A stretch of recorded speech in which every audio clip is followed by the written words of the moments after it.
ఆ పాత రేటు ప్రతి ఒక్కడికి వస్తాయి, 500 అవని 600 అవని, కానీ అందరూ ఆపగలగాలి.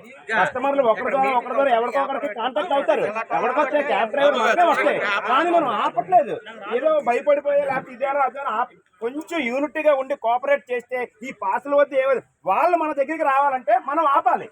మనం ఆపితే ఆ 3 సంవత్సరాలకి కొన్ని లక్షల్లో లాస్ వస్తుంది ప్రతి రోజుకి కూడా. ఇది ఎవ్వడికి తెలియట్లేదు. కొంచెం కోఆపరేట్ చేయండి. మనం కోఆపరేట్ లేకే వీడు ఇష్టం వచ్చిన రూల్స్ అని తీసుకొని వచ్చేస్తున్నాడు తెలుసా. ఈ ఆడు మన కాల్పారానికి మన అడ్మినిస్ట్రేటర్ రావాలంటే మనం ఆపాలి. మనం ఆపితే